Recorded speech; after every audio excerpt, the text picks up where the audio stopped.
Hello guys, welcome है आपका। देखिए, यहाँ से हम लोग कंटिन्यू करते हैं, ठीक है। इस वीडियो को लास्ट क्लास में जो हम लोगों ने एक इम्पॉर्टेंट जो रिजल्ट देखा था, तो उसको मैं फिर से यहाँ पे लिख देता हूँ, ठीक है। क्या था वो हम लोगों का रिजल्ट? हम लोगों का रिजल्ट था, ठीक है, एक इम्पॉर्टेंट रिजल्ट था ये। क्या रिजल्ट था? कि ए सिस्टम ऑफ फोर्सेस, ठीक है, सिस्टम ऑफ फोर्सेस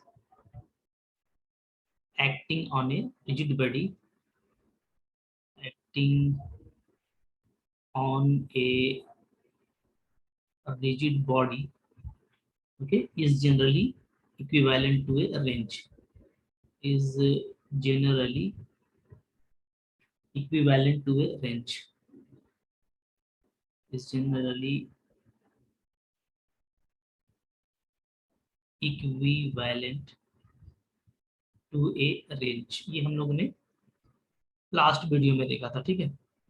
या इसको आप ऐसे भी कह सकते हैं अदर सेंस में, ठीक है, कि a system of forces, a system of forces acting on a rigid body is reduced to a single force, okay, together with a resultant couple, with a resultant couple whose axis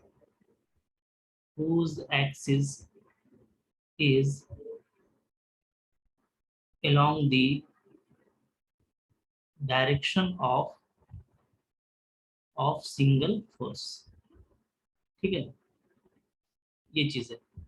तो ये हमारा एक important result था। असल में range का मतलब यही होता है कि जिसमें हम लोग पूरा सिस्टम ऑफ फोर्स को एक क्या कर सकें, एक हम सिंगल फोर्स में कन्वर्ट कर सकें, ठीक है।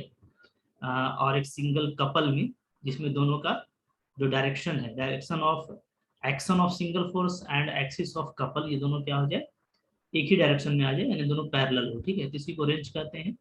तो जनरली क्या होता है, system of forces acting on a rigid body is generally equivalent to wrench. ये हम लोगों ने लास्ट वीडियो में देखा था, ठीक है। और इस तरीके से हम लोगों का आया था कि लास्टली जो टोटल जो फोर्सेस है वो हम लोग देख पा रहे थे कि वो हम लोग एक रिजल्टेंट आर में, ठीक है, और एक रिजल्टेंट कपल जी कॉस थीटा में कन्वर्ट किए थे, ठीक है। और हम लोग ये देखे थे कि जो जी कॉस थीटा है, इसका और आर का डायरेक्शन एक ही है, दोनों पैरेलल है, ठीक है। तो हम लोग जी कॉस थीटा को बोल सकते हैं कि जी कॉस थीटा का जो एक्सिस है वो यही है, क्योंकि इसका जो एक्सिस है वो इसके पैरेलल है, तो इसमें इसके अबाउट में कहेंगे या इसके अबाउट में कहेंगे, एक ही बात होगा, ठीक है। ओके। अच्छा, अब यहाँ से एक इम्पॉर्टेंट बात ये है कि ये जो हमको एक्सिस मिल रहा है ए डैश ओ डैश, ठीक है, जिसमें आर और जी कॉस थीटा ये दोनों पैरेलल आ जा रहा है, एक ही डायरेक्शन में आ जा रहा है, इसी को हम लोग क्या बोलते हैं, इसी को हम लोग बोलते हैं एक्सिस, सेंट्रल एक्सिस बोलते हैं ना, सेंट्रल एक्सिस, इसी को हम बोलते हैं सेंट्रल एक्सिस, ठीक है। सेंट्रल एक्सिस या तो इसी को पॉइंसॉट्स सेंट्रल एक्सिस भी कहा जाता है, ठीक है। तो यहाँ पे आइए हम लोग इसका डेफिनेशन एक बार फिर देख लेते हैं। हालांकि ये डेफिनेशन मैंने आपको लिखाया हुआ है कि हम लोगों को लोकस ऑफ जो पॉइंट्स मिलते हैं, डिफरेंट पॉइंट्स, जिसमें हम इस तरीके से रेंज में कन्वर्ट कर सकते हैं, इसी को क्या कहते हैं, सेंट्रल एक्सिस कहते हैं, ठीक है। फिर अभी आइए हम लोग कुछ इसका देख लेते हैं। ओके, डेफिनेशन देखिए, यहाँ पे डेफिनेशन हो जाएगा सेंट्रल एक्सिस का। क्या है सेंट्रल एक्सिस का डेफिनेशन, ठीक है, देखिए, the line, okay, the line along which the single resultant force of magnitude r acts, and which is also the axis of single couple of moment g cos theta, to which the system of forces acting on a body is reduced, okay, is called the points or central axis of the system of forces। तो ये भी definition आप लिख सकते हैं, ठीक है। और पीछे जो डेफिनेशन हमने फर्स्ट वीडियो में लिखा था वो भी करेक्ट है। अब आइए देख सकते हैं कि इसका कुछ कैरेक्टरिस्टिक्स क्या मिलने वाला है मेरे को, ठीक है। Characteristics of central axis. Number one, central axis of A system of forces acting on a rigid body is unique. ये बात याद रखना है आपको कि जो है, जो भी आपको सेंट्रल एक्सिस मिलता है, ठीक है ना, जिसके थ्रू आप जो है रेंज में कन्वर्ट करेंगे वो यूनिक होगा, ठीक है। ओके। और नंबर टू देखिए, नंबर टू ये है कि the movement of resultant couple with a point on a central axis as the base point is less than the moment of resultant couple corresponding to any arbitrary point O which is not on the central axis, ठीक है। देखिए मैं ये property आपको समझा देता हूँ, ये बहुत ही कह लीजिए कि एक हम लोगों के लिए सिंपल प्रॉपर्टी है, ठीक है। आइए देखिए, ये क्या कह रहा है, ये कह रहा है कि जो सेंट्रल एक्सिस के अबाउट में आप कपल ऑफ मोमेंट निकालेंगे ना, वो हमेशा स्मॉलर होगा किसी और अदर पॉइंट के कंपेयर में, ठीक है। जैसे मैं आपको यहाँ पे दिखाता हूँ, देखिए किसी और एक्सिस के अबाउट में अगर हम लोग जैसे मान लीजिए हम लोगों का यहाँ पे जो है ओ डैश और ए डैश ये सेंट्रल एक्सिस मिला है, ठीक है। ओके, ओ डैश के अबाउट में कह सकते हैं, तो जो वैल्यू मिला है वो क्या मिला है, वो मिला है आपको जी कॉस थीटा, ठीक है। ओके, अच्छा, और किसी आर्बिट्रेरी पॉइंट में आप निकालेंगे तो वो क्या मिलेगा, वो आपको मिलेगा जी। सपोज कीजिए इस आर्बिट्रेरी पॉइंट में आप इस एक्सिस के अबाउट में इसको निकालते हैं, ठीक है, तो क्या मिलेगा हम लोगों को, जी मिलेगा। ओके, इस एक्सिस के अबाउट में, क्लियर है। तो अब देखिए जो हमको इसमें मिला है रेंज में कन्वर्ट करने में, वो क्या है, वो है जी कॉस थीटा। और कॉस थीटा क्या होता है, always less than equal to 1 होता है। यानी आपका जो जी कॉस थीटा है वो क्या होगा, always less than equal to G होगा। यही कहा जा रहा है कि जो कपल ऑफ मोमेंट आपको बेस पॉइंट जिसमें आप रेंज में कन्वर्ट किए हैं, ठीक है, या कहिए कि सेंट्रल एक्सिस के अबाउट में जो आपको कपल ऑफ मोमेंट मिलेगा वो ऑलवेज क्या होगा, स्मॉलर होगा, ठीक है, couple of moment at any arbitrary point, ठीक है। क्योंकि आर्बिट्रेरी पॉइंट में आपको जो भी मिलेगा वो जी मिलेगा, ठीक है। और आपको जो सेंट्रल एक्सिस में मिलेगा वो मिलेगा आपको जी कॉस थीटा, तो ये ऑलवेज स्मॉलर होगा, ठीक है। तो आई होप आपको ये भी प्रॉपर्टी समझ में आ गया। ओके, अब आइए हम लोग जो है कुछ और भी डेफिनेशन और रिजल्ट्स वगैरह हम लोग यहाँ पे देख लेते हैं, ठीक है। चलिए, तो सेंट्रल एक्सिस आपने देख लिया, इसका दो प्रॉपर्टी आपने देख लिया, ठीक है। अब आइए यहाँ पे एक और डेफिनेशन है रेंज का।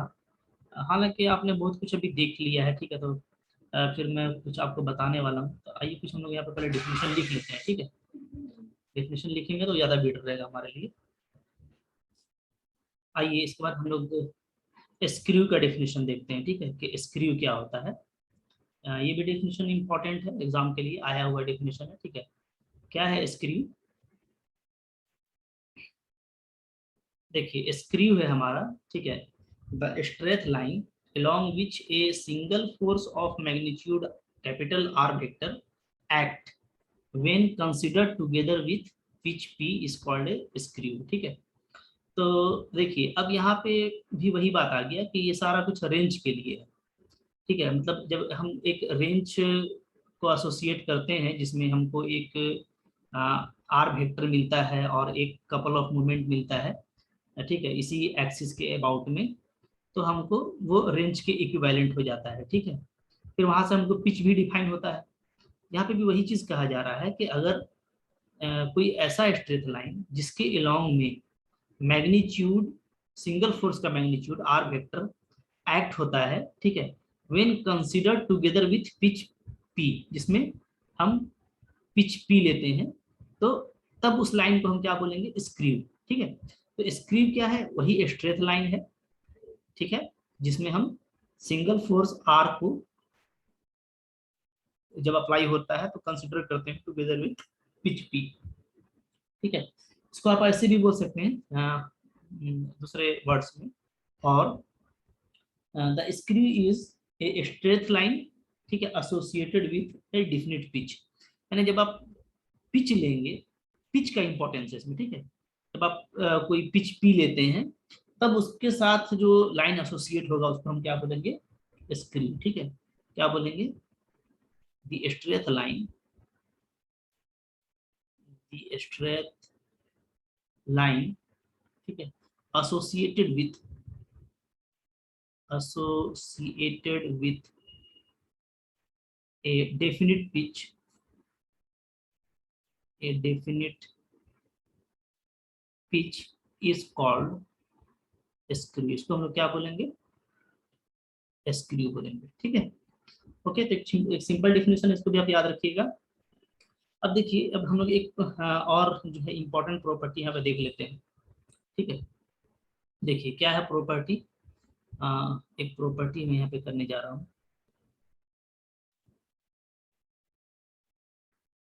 प्रॉपर्टी, ठीक है। देखिए, जैसे देखिए होता क्या है कि अगर हम लोग कोई 3 डायमेंशनल शेप लेते हैं, ठीक है ना, 3 डायमेंशनल अगर लेते हैं तो जैसे सपोज कीजिए ये मैंने ले लिया, ओके। तो इसमें हम लोग ये ले लेते हैं कि ये मेरा है एक्स एक्सिस, ये मेरा है वाई एक्सिस, और ये है मेरा जेड एक्सिस, ठीक है, इस टाइप से। तो इसमें देखिए हम लोगों ने ये पढ़ा हुआ है कि हमको बहुत सारा जो है बेस पॉइंट मिल सकता है, हम जिसके रिस्पेक्ट में ये देखेंगे कि हमारा आर और हमारा जो जी है, ठीक है, वो एक डायरेक्शन में आ सकता है, ऐसा हम लोगों ने देखा भी, ठीक है। जैसे हम लोगों ने एक देखा था लाइन, ठीक है ना, इस तरह का हम लोगों को एक लाइन मिलता है, जिसमें हम लोग ये पाए थे कि क्या होता है कि जो हमारा आर है, ओके, आर और जी कॉस थीटा, जी साइन टाइम लेता, माफ कीजिएगा, ठीक है। तो आर, देखिए, ठीक है, जो प्रॉपर्टी आपको बताना है वो ये, तो सपोज कीजिए कि मेरे पास में कोई, हम लोग पॉइंट ओ के रिस्पेक्ट में बात कर रहे हैं, यानी ये मेरा अभी क्या है, बेस पॉइंट है, ठीक है। तो इस बेस पॉइंट के रिस्पेक्ट में हम क्या देखेंगे कि हम जो सिस्टम ऑफ फोर्सेस है उसको एक सिंगल फोर्स में कन्वर्ट कर पाएंगे, ठीक है। सिंगल फोर्स आर में विथ ए कपल जी, ठीक है, ये मूवमेंट ऑफ कपल है मेरा, मूवमेंट ऑफ कपल। तो अब यहाँ पे हम ये देखेंगे कि आपको पता है कि सिर्फ एक ही बेस पॉइंट तो नहीं होता है, हम किसी और भी पॉइंट को बेस पॉइंट मान लेते हैं। तो सपोज करते हैं ये मेरा न्यू बेस पॉइंट है, ठीक है, O dash new base point. ये जो मेरा न्यू बेस पॉइंट है ये ओ डैश, ठीक है। इस ओ डैश के रिस्पेक्ट में फिर से अगर हम लोग फोर्स को जो है कन्वर्ट करते हैं एक सिंगल फोर्स में, तो हो सकता है हमको यहाँ पे इसके रिस्पेक्ट में हमको नया फोर्स मिले R1 वेक्टर, ठीक है। तो विथ ए कपल, और कपल जो हमको मिलता है वो सपोज करते हैं वो हमको मिलता है जी डैश, ठीक है। तो इस जो जी डैश है, इस जी डैश का वैल्यू क्या होगा, ये रिजल्ट याद रखिए, ये रिजल्ट है, ठीक है। इस जी डैश का वैल्यू होगा, G dash vector is equal to G minus c into c cross r, ये होगा, ठीक है। इसको हम प्रूफ करेंगे अभी, यानी बेस पॉइंट ओ से हम कहाँ ले गए, हम ले गए ओ डैश, ठीक है, न्यू बेस पॉइंट कर दिए, और इस ओ और ओ डैश के बीच में, ठीक है, जो कह लीजिए डिस्टेंस है वो सी है, यानी पोजीशन वेक्टर क्या बन रहा है, सी वेक्टर बन रहा है, ठीक है। ओ और ओ डैश के बीच में ये इसका पोजीशन वेक्टर है, ओके। तो ओ डैश के रिस्पेक्ट में जो हमको नया कपल मूवमेंट ऑफ कपल मिलेगा जी डैश, उसका इस जी से क्या रिलेशन होगा, तो इस जी से रिलेशन होगा जी वेक्टर माइनस सी क्रॉस आर, सी यहाँ पे ओ डैश है और आर क्या है, बेस पॉइंट ओ के रिस्पेक्ट में रिजल्टेंट फोर्स है, ठीक है। तो ये एक रिजल्ट है, ये रिजल्ट आपको याद रखना है, इसका हम यूज करेंगे। तो आइए हम इसका प्रूफ देखते हैं, ठीक है, इसको हम लोग कैसे प्रूफ कर पाएंगे, ओके। आइए इसका प्रूफ देखते हैं। देखिए यहाँ पे इसका हम लोग प्रूफ देखने वाले हैं, ठीक है। चलिए आइए, तो ये प्रॉपर्टी हम लोग का कहा रहा है चेंज ऑफ बेस पॉइंट, ठीक है। जैसा मैंने अभी आपको बताया कि अगर हम लोग बेस पॉइंट को अगर हम लोग चेंज करते हैं तो वहाँ पे हमको जो रिजल्ट है वो हमको प्रूफ करना है, कि जो नया जो कपल ऑफ मोमेंट है जी डैश, वो क्या मिलेगा, वो मिलेगा जी माइनस सी क्रॉस आर मिलेगा। अब आइए देखते हैं, ठीक है। Suppose A system of forces F1 F2 dot dot Fn acting at different point of a rigid body reduces to a single force r vector, सब में वेक्टर लगा दीजिएगा, ठीक है, ये वेक्टर फॉर्म में है, and a couple g vector with respect to o as base point, ठीक है, देन वी है, तब इसका मतलब क्या है कि जो r वेक्टर होगा वो क्या होगा, sigma r to equal to 1 to n F R का सम हो जाएगा, ठीक है, ये इक्वेशन 1 हो गया। और दूसरा ये होगा कि जो कपल ऑफ मोमेंट होता है उसका फॉर्मूला हो जाएगा ए आर क्रॉस एफ आर, ठीक है। अब यहाँ पे कौन क्या है देख लीजिए, तो ये मेरा देखिए बेस पॉइंट है ओ, ठीक है, और हम इस चेंज कर रहे हैं, न्यू बेस पॉइंट पे चले जा रहे हैं, वो है मेरा O dash, new base point, ठीक है। इन दोनों के बीच में जो डिस्टेंस है वो सी वेक्टर है, देख पा रहे हैं आप, ठीक है। अच्छा, अब देखिए कोई आर्बिट्रेरी पॉइंट हम लोग चूज करते हैं ए आर, ये कोई आर्बिट्रेरी पॉइंट है, आर्बिट्रेरी पॉइंट ए आर की बात करते हैं, ठीक है। तो यहाँ पे आ, हम लोग सपोज करते हैं कि जो फोर्स अप्लाई हुआ है वो है एफ आर, ठीक है, क्या है ये एफ आर है, आपको दिख रहा होगा एफ आर, ठीक है। अच्छा, ओ से लेकर के ए आर तक, ओ से ए आर तक जो पोजीशन वेक्टर मेरा बन रहा है वो स्मॉल ए आर वेक्टर है, ठीक है, दिख रहा है आपको। और ओडेस से ए आर का जो पोजीशन वेक्टर बनता है वो क्या है, वो है मेरा स्मॉल बी आर वेक्टर, ठीक है, ओके। तो अब आप देखिए यहाँ पे सारी बातें लिखी हुई हैं, where A R is the position vector of the point of application A R, ठीक है, of the force F R with respect to O as origin of vectors, ठीक है, क्लियर है। अच्छा, अब चलिए थोड़ा सा यहाँ पे देखते हैं, यहाँ से, ठीक है, इक्वेशन 2 बन गया ये। अब देखिए, let us change the base point from O to O dash, ठीक है, where O O dash is equal to C, जैसा कि आपको दिख रहा है, ठीक है।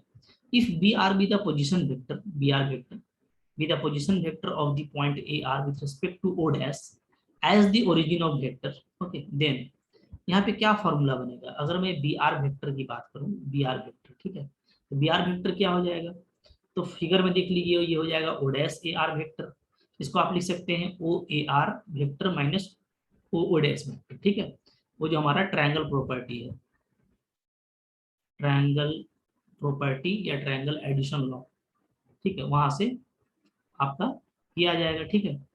ये मैं आपको समझा देता हूँ, ये हालांकि आप देखे हुए हैं बट मैं समझा देता हूँ, ठीक है, कि बी आर वेक्टर को हम लोग कैसे लिख सकते हैं, ठीक है। देखिए फिगर में, अगर मैं बी आर वेक्टर को लिखना चाहूँ, डायरेक्टली कर सकते हैं आप, तो बी आर वेक्टर क्या होगा, तो हम लोग क्या करते हैं, टेल से चलते हैं, ठीक है, तो टेल से चलेंगे तो बी आर वेक्टर का ये टेल है, ठीक है, तो क्या हो जाएगा, ये देखिए, ये हो जाएगा आपका ओ ओ डैश, ठीक है, plus O A O O A R, ठीक है।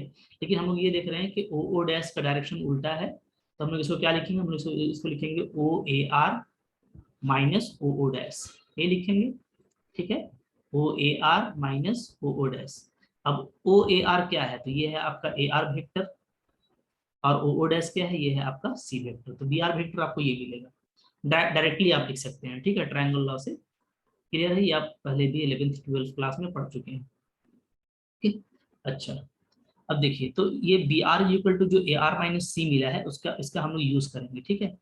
नीचे आ जाते हैं, देखिए, तो बी आर वेक्टर क्या आ गया, मेरा मेरा जो बी आर वेक्टर है वो आ गया A R minus C, therefore if the system of forces f1 vector to fn reduces to a single force r dash and a couple g dash with respect to o dash as the base point, then from 1 and 2, यानी ये 1 को देख लीजिए और ये आप 2 को देख लीजिए, ठीक है। अब हम लोग देखिए कितना आसानी से हम लोग कन्वर्ट कर लेंगे, ठीक है, ओके।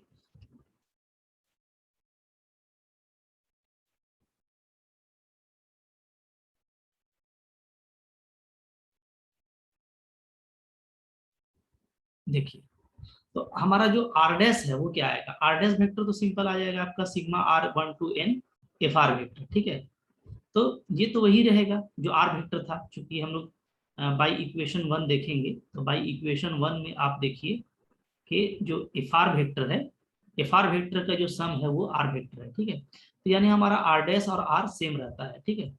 यानी कि अगर आप बेस पॉइंट चेंज करते हैं तो जो सिंगल फोर्स है, ठीक है, वो आपका चेंज नहीं करता, वही रहता है। और ये पहले से भी आप जानते हैं कि सिंगल फोर्स आपका चेंज नहीं करता, ठीक है ना। ओके, यानी सिंगल जो फोर्स आपका single force force invariant invariant with respect to base points या डिफरेंट बेस पॉइंट्स या डिस्टिंक्ट बेस पॉइंट्स, कुछ भी लिख सकते हैं, डिस्टिंक्ट बेस पॉइंट्स, ठीक है। ये नहीं बताता, ये वही रहता है। हाँ, अब देखिए कपल क्या होता है। तो जो जी डैश मेरे को निकालना है, जी डैश वेक्टर का फॉर्मूला क्या हो जाएगा, B R into F R, चूंकि आप ये किसके रिस्पेक्ट में निकाल रहे हैं, with respect to O dash, ठीक है। तो ओ डैश के रिस्पेक्ट में आप देखिएगा तो ओ डैश से ए आर का जो पोजीशन वेक्टर है वो क्या है, वो है आपका बी आर।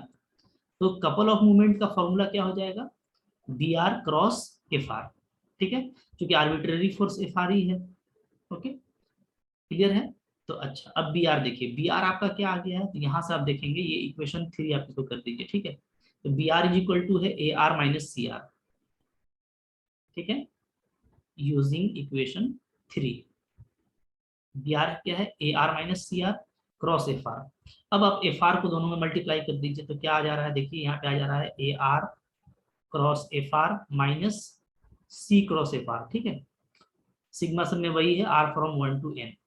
अब हम लोग देखिए यहाँ पे दोनों सिग्मा को अलग अलग कर सकते हैं, ये है हमारा ए R cross F R minus यहाँ पे है हमारा सी क्रॉस एफ आर, ठीक है, दोनों में R from 1 to n। Okay, तब हम लोग देखेंगे कि ये जो A R cross F R है ये क्या था, तो ये था मेरा जी, ठीक है। आप देख सकते हैं यूजिंग इक्वेशन 2, इक्वेशन 2 में आप देखेंगे कि आपका जी क्या था, आपका जी था ए R cross F R minus, यहाँ पे हम लोग सी वेक्टर को बाहर कर सकते हैं, तो अंदर में क्या बचेगा, अंदर में बचेगा R from 1 to n F R vector, ठीक है। अब फिर से ये एफ आर वेक्टर का सम क्या है, तो ये इक्वेशन 1 में आप देखिएगा कि ये है आर, तो क्या आ गया जी माइनस सी क्रॉस आर। यहाँ पे आप क्या लिख सकते हैं, यहाँ पे आप लिख सकते हैं यूजिंग इक्वेशन 1, इक्वेशन 1 का यूज करेंगे तो ये, तो ये हम लोग देख रहे हैं कि जो जी डैश है, G dash is equal to क्या आ जा रहा है, जी माइनस सी क्रॉस आर आ जा रहा है, ठीक है। यानी जो नया कपल ऑफ मूवमेंट है with respect to new base point, वो क्या होगा, ओल्ड बेस पॉइंट के रिस्पेक्ट का couple of movement minus C cross old base point का रिजल्टेंट वेक्टर, ठीक है, सॉरी रिजल्टेंट फोर्स। तो याद रखिएगा कि रिजल्टेंट फोर्स आपका बदलता नहीं है, ये आपका फिक्स रहता है किसी भी बेस पॉइंट के रिस्पेक्ट में। और आप बेस पॉइंट अगर चेंज करेंगे, सी डिस्टेंस पर अगर आप कोई नया बेस पॉइंट लेंगे तो आपको जो जी मिलेगा वो क्या मिलेगा, सी क्रॉस आर। इस रिजल्ट का हम लोग यूज करेंगे, ठीक है, आप इसको याद कर लीजिए, ठीक है। ओके, अब इसके बाद जो कुछ एक दो रिजल्ट है उसके बाद हम लोग फिर अपना टॉपिक को कंटिन्यू करेंगे, ठीक है, इसको आप अच्छे से नोट डाउन कर लीजिए। Thank you for watching.